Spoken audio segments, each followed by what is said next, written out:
The Luke Howard Show! Today it's the last Luke Howard Show before Luke Howard Live starts next week. So please welcome Luke Howard! Woo! Woo, woo, woo, woo, woo, woo, woo!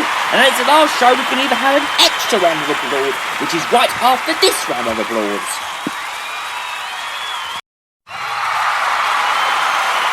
Woo!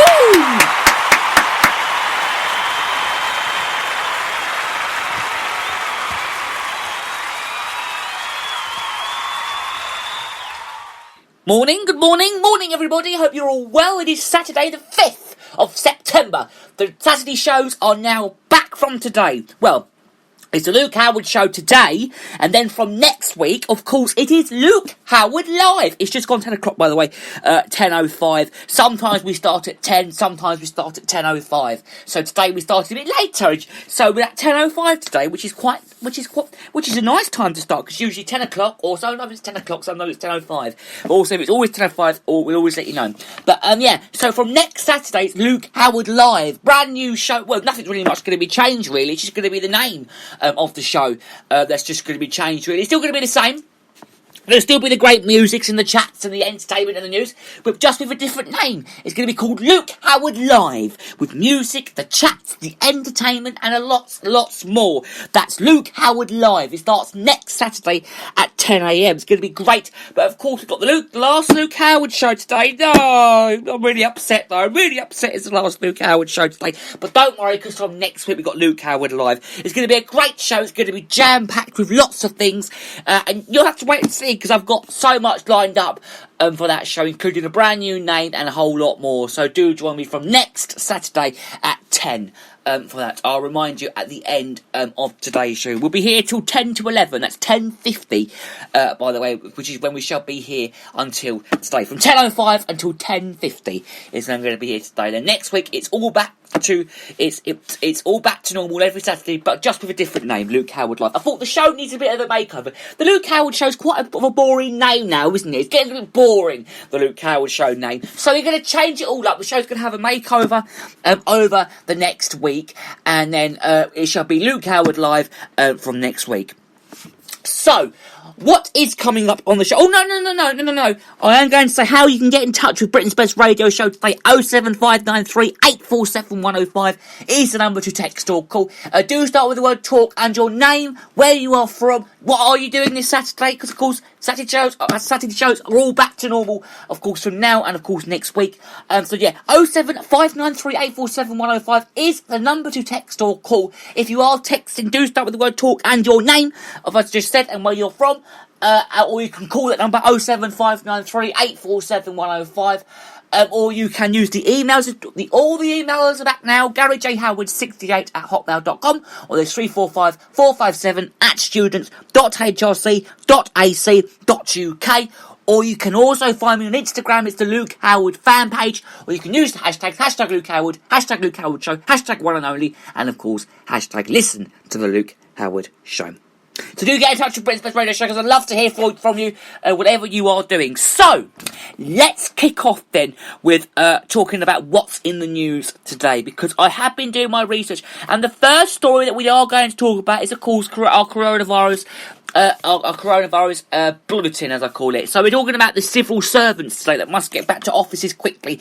Now, the government has urged Whitehall bosses to move quickly to get back to staff, back to work and into the office. Now, in a letter seen by the BBC by News, it says that it's strongly encouraging, and its attendance through rota systems, and arguing that this would be hugely beneficial. Now, it follows criticism that too few civil servants are working from home because of coronavirus have returned in their desks despite the easing of lockdown.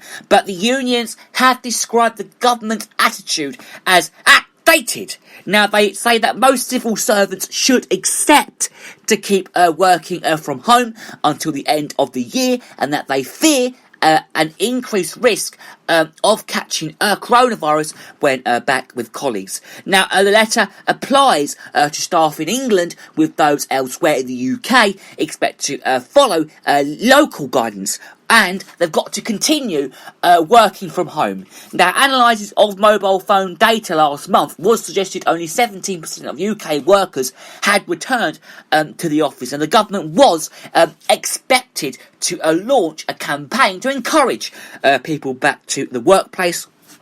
But after businesses leaders, including the head of the Confederation of British Industry, this is CBI, did warn the city centres that it could become ghost towns. Now, thousands of businesses that rely on passing trade are suffering while offices stand empty. This is Dame Caroline Fairbairn from the CBI has said that Alex Brazier, the Bank of England's Executive Director for Financial Stability, has warned that the government should not expect a sharp return to dense office environments. The government says it wants 80%, of civil servants to be able to attend their usual workplace at least once a week by the end of September. The Prime Minister Boris Johnson has asked officials for a weekly update on progress. In a letter, this was sent to the Parliament Similarities, the highest officials in government departments, the Cabinet Secretary Sir Mark Sedwell and Alex Chickenham, Chief Operating Officer at the Civil Service. He said that is getting more people back into work in a COVID secure way and will improve the public services, and they will deliver. They also added that they have seen a reduced level of social interaction among their colleagues with the loss of some on the foundation's interaction and across vandalisation between teams that does drive innovation and sustain a common purpose. Now, they do say, though, that staff will safely remain the parliamentary concern and that workplace returns will be discussed with unions and staff groups. The letter does go on, and departments which are still below their departure contracts and should now move quickly to seek to bring more staff back into the office in a COVID secure way. Of course, they've got to try and do it in the most safest COVID and secure way, because I'm sure they will. It will also take advantage of the return to schools, which I tell you what, right, I am going to moan about schools, because yesterday, me and my nan, we drove down the road and we saw loads of kids coming out of school, walking all down the road, and they weren't even social distancing. So I don't actually think schools are working very well at the moment with this, because I did see loads of kids walking down Bowling Green Lane, which is literally a road round the corner from where I live. They were all walking down the road, and none of them were social distancing at all. None of them. None of them at all. They were all walking next to each other. They were not social distancing at all. They didn't even think about social distance. None of them were even thinking about it. They were all just walking down one road. They were all wearing their green uniforms, and they were all just walking down the road. And it was absolutely disgusting to see that sort of thing. They should be social distancing. They weren't social distancing, to be honest. They weren't even social distancing. They were all next to each other, hugging each other, kissing each other. Oh my god, I just didn't really want to see it, to be honest with you. It was just an awful thing to see. It was a terrible thing. I just couldn't see all the kids. I knew it wasn't going to work out very well. I mean, when I saw all them kids walking down the road, like not even social distancing, I couldn't believe it. Boris Johnson is clearly worried about the impact of empty office infrastructure in major cities and has been urging people to discuss going back to the office where it's safe to do so. I'll go back to college on Tuesday. I'll go back to college on Tuesday. We're all supposed to do social distancing. I do hope it will work out very well for us, and I'm sure it will work out very well, because it will. We're all very good at it. We're good. We're the good ones. We know how to social distance. Kids at secondary school haven't even got a clue how to social distance. They haven't even got a clue how to do it. But the teachers do have a clue. The teachers are brilliant. They know what they're doing. But the students don't.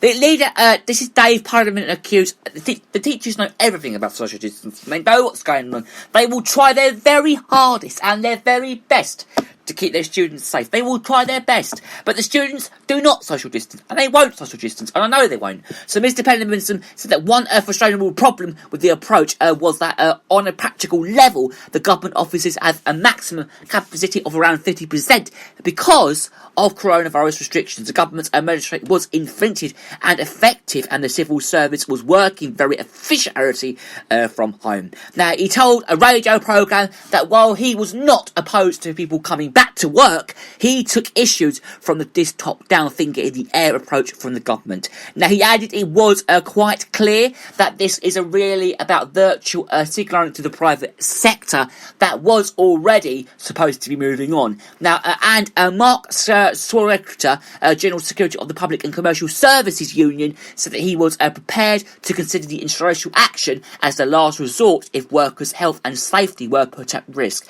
Now, meanwhile, outsourcing from the capability, a major government contractor is planning to close more than a third of its offices in the UK parliamentary. So we will leave that story there for now, because we are going to move on, because there's one more story that I do want to talk about, and that is, I think we're talking about newspapers, okay? It's all delayed as Extinction Rebellion does block printing processes. Now, the Extinction Rebellion activists have delayed the distribution of several national newspapers after blocking access to 3 printing presses owned by Rupert Murdoch. Now, then, 100 protesters have targeted newsprinters process in Broxbourne, which I know very well, because Broxbourne is just up the road from here. Newspaper in Broxbourne, Hertfordshire. Broxbourne, okay, yeah. And of course Merseyside, which is near Marlborough and North Lanarkshire. Now, news agents say that some of the papers which are access of the failing to report a climate change are arriving late. Broxbourne, Hertfordshire, that's not far.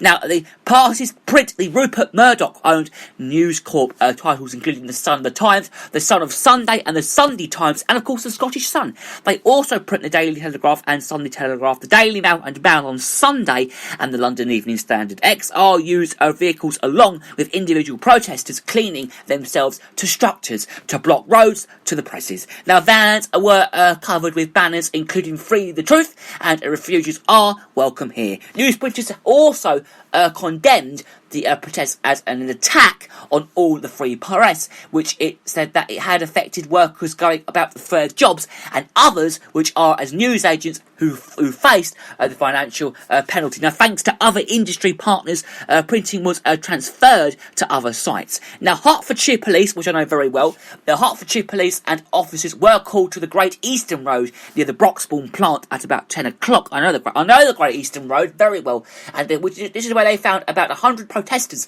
and had secured themselves to structures and one another. I picked this story out because it's quite a local story to me, actually, because Broxbourne's about half an hour down the A10 from here, 25 minutes from here.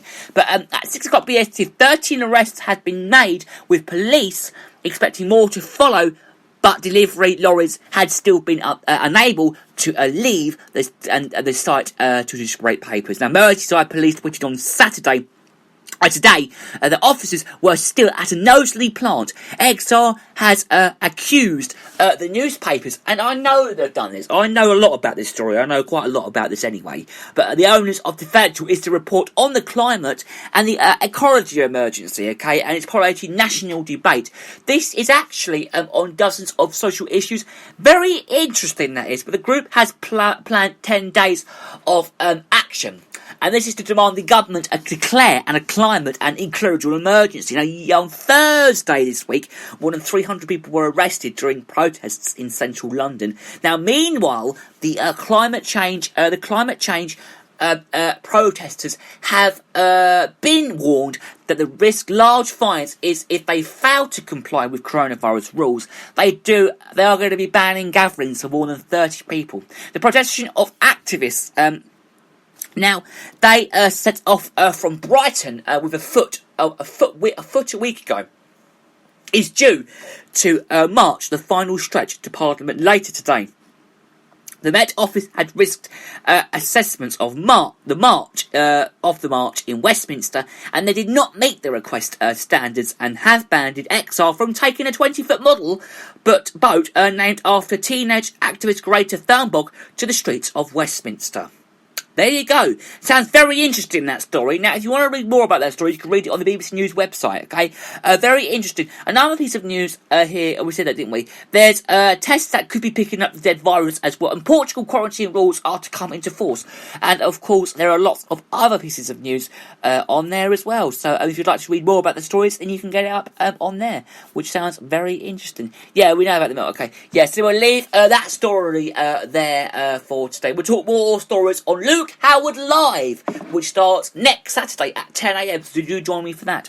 Still to come up, there's one more story, Portugal. Yeah, let's go to, because those travellers are arriving in Scotland from Portugal to French Polynesia. Most now have, of course, self-isolated. I spoke to a friend the other day. He's self-isolated because he's gone on holiday and he's just come back. He's supposed to be self-isolating for a few weeks, so I know all about the self-isolating sort of things. He's just been to Portugal, funny enough, and he's just come back. So, yeah.